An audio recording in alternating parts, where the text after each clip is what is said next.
क्या आपको पेट के ऊपरी हिस्से में दाहिनी तरफ तेज दर्द होता है? ये दर्द कभी कभी पीठ के पीछे तक जा सकता है और इस तेज दर्द के साथ में जी मिचलाना और उल्टी भी हो सकती है। अगर इस तरीके का कोई भी लक्षण आप या आपके घर परिवार में किसी को होता है तो ये गाल ब्लैडर स्टोन के लक्षण हो सकते हैं। इसको आप जरूर ध्यान दें, क्योंकि गाल ब्लैडर स्टोन को आप हल्के में ना लें। इसका जो दर्द होता है वो बहुत भीषण होता है और कभी कभी दर्द की गोली खाने के बाद आदमी इस चीज़ को नेग्लेक्ट कर देता है। तो आज हम इस वीडियो में बहुत ही सरल भाषा में आपको बताने जा रहे हैं कि अगर गाल ब्लैडर स्टोन है तो उसके क्या साइन हैं, कैसे स्टोन बनता है और उसका क्या मेडिकल ट्रीटमेंट है। और सबसे बड़ी बात जो लोग जानना चाहते हैं कि क्या गाल ब्लैडर स्टोन को सर्जरी ही करानी है या वो होम्योपैथिक दवा से गल सकता है। नमस्कार दोस्तों, मैं doctor SB Singh SBL homeopathic clinic Kidwai Nagar Kanpur अपने यूट्यूब चैनल पर आपका स्वागत करता हूँ। जैसा भी दोस्तों हमने बताया, गाल ब्लैडर स्टोन को कैसे खत्म करना है, क्या इसका कारण है, क्या होम्योपैथिक ट्रीटमेंट है, इसके बारे में हम लोग इस वीडियो में आसान भाषा में डिस्कस करने जा रहे हैं। सबसे पहले चीज़ तो ये समझ लीजिए कि गाल ब्लैडर क्या होता है। गाल ब्लैडर हमारे लीवर के नीचे एक छोटा सा पाउच होता है जिसके अंदर बाइल होता है। और हम बताएंगे कि ये स्टोन कैसे बनता है, क्यों बनता है।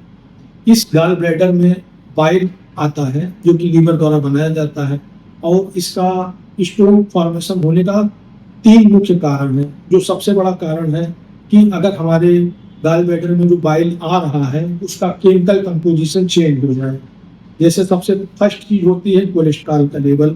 कोलेस्ट्रॉल लेवल अगर बाइल में बहुत ज़्यादा बढ़ जाता है तब हमारा गाल ब्लैडर में स्टोन बनना चालू हो जाता है। 80% गाल ब्लैडर के स्टोन कोलेस्ट्रॉल की वजह से बनते हैं। दूसरा कारण है बाइल में बिलिरुबिन का बढ़ना। हमारे लीवर में किसी तरह का इन्फेक्शन हो जाए या ब्लड में किसी तरीके का इम्बैलेंस हो जाए तो बिलिरुबिन ब्लड में बढ़ने लगता है और उसकी वजह से हमारे गाल ब्लैडर का जो बाइल है वो स्टोन फॉर्म वहाँ पर होने लगता है। ये भी स्टोन का एक बड़ा कारण है।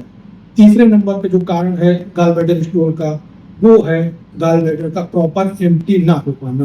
गाल ब्लैडर बराबर खाली होता रहता है फिर भरता है। अगर ये प्रक्रिया बराबर चलती है तब हमारा गाल ब्लैडर स्वस्थ रहता है। लेकिन कभी कभी जब ये समस्या हमारी डिस्टर्ब हो जाती है तो वहाँ पर बाइल नीचे बैठने लगता है और गाढ़ा होकर के वो स्टोन फॉर्मेशन होने लगता है। इस तरीके से गाल ब्लैडर में पथरी बनने के 3 मुख्य कारण हैं। अब हम आपको ये बताना चाहेंगे कि गाल ब्लैडर में पथरी ना बने इसके लिए हमको क्या करना चाहिए, क्या नेचुरल तरीके हैं, क्या हमें खाना चाहिए, क्या नहीं खाना चाहिए। तो दोस्तों, गाल ब्लैडर में हमारे पथरी ना बने इसके लिए सबसे पहला ध्यान हमको रखना चाहिए कि हमको बराबर नियमित रूप से अपना भोजन करते रहना चाहिए ताकि हमारा गाल ब्लैडर समय समय पे खाली होता रहे और एक जैसी पोजीशन में लंबे समय तक ना रहे। अगर प्रॉपर तरीके से वो एम्प्टी होता रहेगा तो उसमें स्टोन फॉर्मेशन नहीं होगा। दूसरा, खाने पीने में ऑयली चीजें हमें बिल्कुल अवॉइड करनी होती है। जो हम प्रोसेस्ड फूड खाते हैं जिसमें ऑयल ज़्यादा होता है, जो गलत तरीके से हम लोग खान पान अपने रखते हैं, उसकी वजह से भी गाल ब्लैडर में पथरी बनने लगती है। एक और कारण है जो कि जनरली ओबेस पर्सन में होता है। आफ्टर 40 ईयर्स के बाद ज़्यादातर महिलाओं में ये चीज़ देखा जाता है कि गाल ब्लैडर में पथरी की समस्याएं हो जाती हैं क्योंकि वो नियमित रूप से भोजन करने में थोड़ा सा अगर प्रॉब्लम करती है तो वो भी एक कारण होता है जिससे गाल ब्लैडर स्टोन बनने लगता है।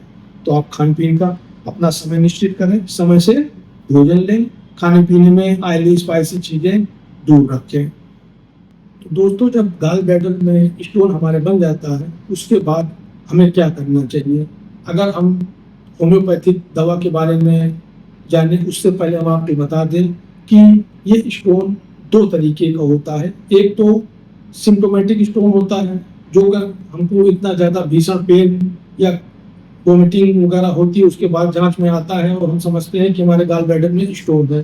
दूसरी तरीके का जो स्टोन होता है वो साइलेंट स्टोन होता है। ये स्टोन हमको पता नहीं चलता। जब हम किसी दूसरे कारण से या किसी दूसरी बीमारी में अल्ट्रासाउंड कराते हैं, उसमें आता है कि हमारी पित्त की थैली में पथरी है।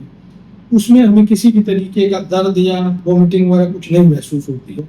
ऐसे केसेस में हम अपनी होम्योपैथिक दवाओं को अच्छी तरह से यूज कर पाते हैं, ताकि हम उस पथरी को गला पाएँ। हमारे पास जो दवाएँ मौजूद हैं होम्योपैथिक की, उन दवाओं में हम आपको बताएँगे कि कैसे स्टोन को हम गला सकते हैं।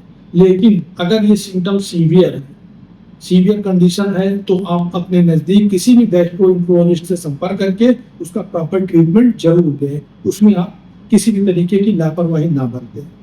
तो होम्योपैथिक दवा जो आपको बता रहे हैं, उसको आप नोट करें, उससे आपको बहुत अधिक फ़ायदा होगा। अगर आपको गॉल ब्लैडर का स्टोन घटाना है, तो उसमें सबसे पहले जो हमारी दवा आती है चेलिडोनियम। चेलिडोनियम का मदर टिंचर हमारे गॉल ब्लैडर स्टोन में बहुत ही मददगार होता है। इसका हम मदर टिंचर 10-10 ड्रॉप 2 बार लेते हैं, आधे कप गर्म पानी में डाल करके। ये हमारे गॉल ब्लैडर स्टोन को घोलने के लिए बहुत अच्छा काम करता है। दूसरी दवा है कार्डुअस। कार्डुअस का मदर टिंचर हमारे लीवर फंक्शन को नॉर्मल करके जो बाइल बनता है, उसके केमिकल कंपोजिशन को सही करता है। इससे हमारा गॉल ब्लैडर स्टोन काफ़ी हद तक ठीक हो सकता है। तीसरे नंबर की जो दवा हम इस्तेमाल करते हैं, जब इसमें ब्लोटिंग होता है या गैस बनती है और वोमिटिंग भी आती है, तो हमारे उसमें लाइकोपोडियम 200 पावर की दवा आती है, जिसको हम दे करके इससे फ्री हो सकते हैं। बहुत अच्छा फ़ायदा होता है, आप इसको ट्राई करें। एक दवा हम आपको बताना चाहेंगे, फेंटाउरी 3x की 2-2 टैबलेट सुबह शाम अगर आप गर्म पानी में घोल करके खाते हैं, तो ये आपके गॉल ब्लैडर स्टोन को घोलने में बहुत ही फायदेमंद दवा साबित हो सकती है। इन दवाओं को आप नोट करें और निश्चित रूप से इसका प्रयोग करें, और आप इसका फायदा स्वयं देखेंगे। तो दोस्तों, आज की वीडियो में जो हमने इंफॉर्मेशन आपको दी है, अगर आपको अच्छी लगे तो अपने मित्रों को इसको शेयर करें, लाइक करें और हमारे चैनल को सब्सक्राइब करें। इसी तरीके की आगे भी जानकारी मिलती रहे, इसके लिए आप हमारे चैनल को सब्सक्राइब करें। धन्यवाद।